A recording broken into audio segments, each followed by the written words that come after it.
Je tape les gens pour vivre. C'est ça que je fais comme profession. D'ouvrier de mine à champion des poids lourds de l'UFC, sa vie incarne la puissance des rêves, de la détermination et du travail acharné.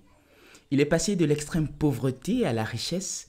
Il est non seulement devenu l'un des combattants les plus redoutables de l'histoire de l'UFC, mais il a également accumulé une fortune impressionnante au cours de sa carrière.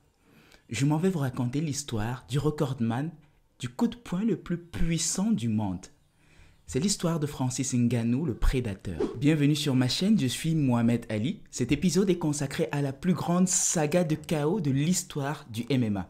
Installez-vous confortablement pour savourer cette vidéo qui a été spécialement préparée pour vous. Alors lâchez un pouce bleu, partagez la vidéo et abonnez-vous si vous êtes nouveau.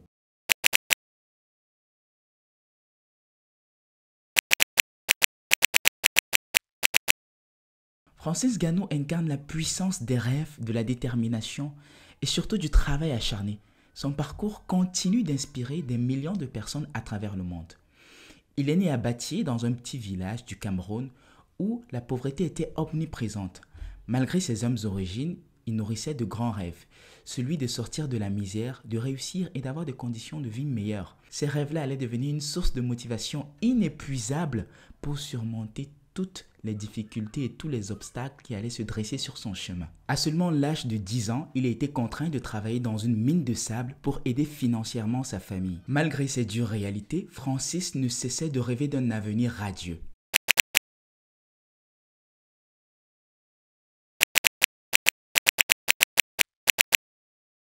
Francis était déterminé comme un gladiateur. Il savait qu'il devait travailler dur, se surpasser et saisir chaque opportunité pour atteindre ses objectifs. Il avait déjà trouvé un but et une passion, la boxe anglaise. Sa carrière commence tardivement à l'âge de 22 ans dans la ville de Douala.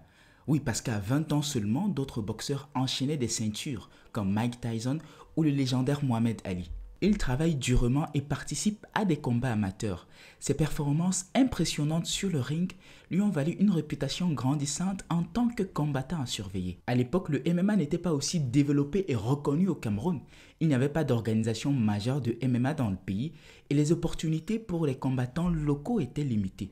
Cela a conduit le jeune Francis à chercher des opportunités à l'extérieur du pays afin de poursuivre sa carrière professionnelle. Francis a donc initié son projet d'immigration pour la France dans l'espoir de réaliser son rêve. C'est alors qu'il s'aventure en 2013 par la mer, faisant face à tous les obstacles. Après plusieurs tentatives, il va finir par réussir. C'est dire que le gars n'abandonne jamais. Il se retrouve donc dans les rues de Paris, seul, sans argent et sans abri. Il aura la chance de se faire repérer par une association humanitaire nommée la Chorba. Cette association-là va le recueillir. Au sein de l'association, il devient rapidement actif. Il va participer à des activités comme la distribution des repas aux personnes démunies. Malgré cette période de transition difficile, le petit minier reste perspicace et ne déroute pas de son rêve. C'est comme cela qu'il découvre la MMA Factory, une salle d'arts martiaux parisienne où il espère de pouvoir s'y entraîner. Elle est d'ailleurs voisine à l'association. Double coup de grâce. Le directeur de l'association apprécie bien Francis et décide de le présenter à l'entraîneur principal et au cofondateur du club, Fernand Lopez, qui est également de nationalité camerounaise. Francis va impressionner son compatriote à travers son physique. Et tenez-vous bien, Fernand Lopez accepte de lui ouvrir les portes de sa salle gratuitement. Francis commence donc à s'y entraîner en arts martiaux mixtes et c'est le début d'une carrière prodigieuse.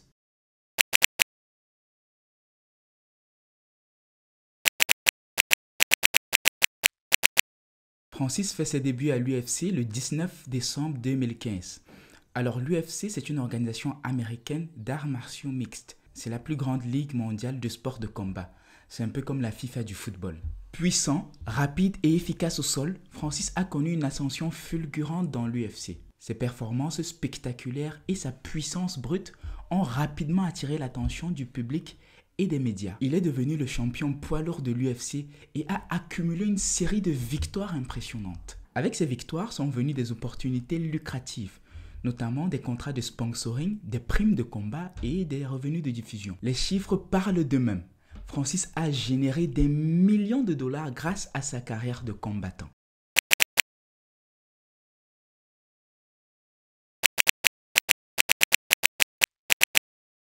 Parmi les meilleurs KO du Prédateur, on se souvient de son combat face à l'ancien champion des poids lourds de l'UFC, Junior Dos Santos, dans un combat explosif lors de l'UFC Fight Night en juin 2019. Au premier round, Ngannou a lancé un uppercut destructeur qui a envoyé Dos Santos s'effondrer sur le sol, mettant fin au combat de manière spectaculaire. Le combat n'a duré que 71 secondes. On se souvient en mai 2020, lors de l'UFC 249, Ngannou et Rozenstruik se sont affrontés dans un combat très attendu entre deux redoutables frappeurs. Au début du premier round, Ngannou a délivré une série de coups brutaux qui ont envoyé Rozenstruik au tapis, remportant ainsi la victoire par KO en seulement 20 secondes. Performance impressionnante. En mars 2021, Ngannou prend sa revanche contre Stipe Miocic. Dans ce combat pour le titre des poids lourds de l'UFC, Ngannou a montré sa progression en tant que combattant. Au deuxième round, il a réussi à connecter une série de puissants coups de poing qui ont envoyé Miocic s'effondrer, remportant ainsi le sacre, le titre des poids lourds de l'UFC par KO en réalisant son rêve de devenir champion. Ces KO monumentaux démontrent la puissance et la précision de Francis Ngannou ainsi que sa capacité à terminer rapidement les combats. C'est un véritable prédateur.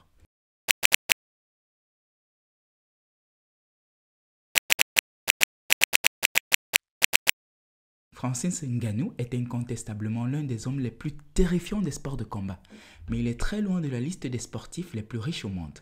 Selon le magazine Sport Daily, lorsque Francis Ngannou a fait ses débuts à l'UFC en 2015, où il a remporté sa toute première victoire par KO contre Luis Henrique, il aurait été payé 10 000 $ pour son apparition dans l'octogone, 10 000 $ supplémentaires pour la victoire et 2 500 $ pour avoir porté les équipements Reebok. Et depuis lors, ces chèques ne prennent que de l'encre. Lors de son premier combat pour le titre mondial en 2018 contre Stipe Miocic, Francis Ngannou a été payé d'un montant impressionnant de 530 000 $ pour simplement entrer dans l'octogone. Ce montant a été encore augmenté en mars 2021 lorsque Ngannou est devenu champion du monde des poids lourds à 580 000 $. En mai 2022, Francis Ngannou a été convié par GQ à dresser une liste de ses 10 objets essentiels, parmi lesquels il a inclus sa clé USB Ledger. USB, mais ça c'est une banque. Si on vous dit le montant d'argent qu'il y a ici dedans, ça c'est un coffre-fort.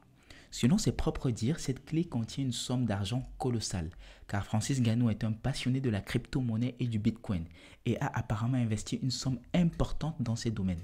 En 2023, la fortune de Francis Ngannou est estimée à plus de 5 millions de $. Il a gagné plus de 3,37 millions de $ au cours de sa carrière de combattant de l'UFC.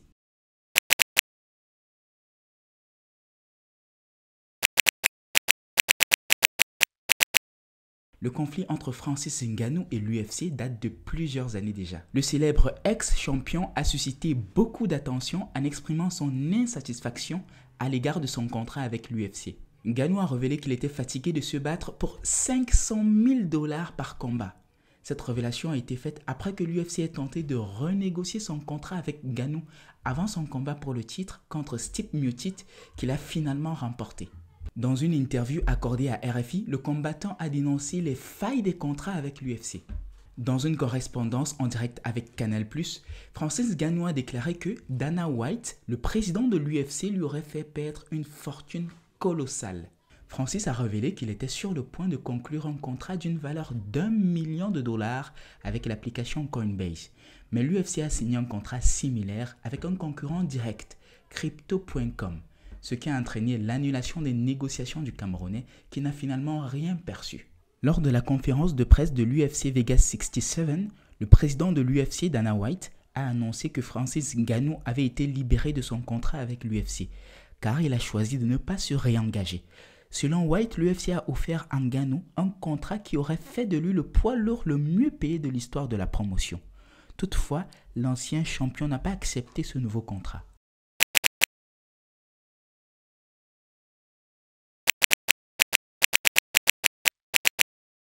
Le parcours de Francis Ngannou nous enseigne des leçons précieuses. Rêver grand. Quand on vient de rien, il est important et essentiel de rêver grand. Les rêves peuvent être une source de motivation puissante qui nous pousse à atteindre des sommets insoupçonnés. La détermination, c'est le moteur qui nous permet de surmonter les obstacles et de continuer à avancer, peu importe les circonstances. La valeur du travail acharné. Le succès ne vient pas sans travail acharné. Francis Ngannou a passé des heures interminables à s'entraîner, à perfectionner ses performances et à se préparer pour chaque combat. Et enfin, l'importance de saisir les opportunités. Francis a saisi chaque opportunité qui se sont présentées à lui.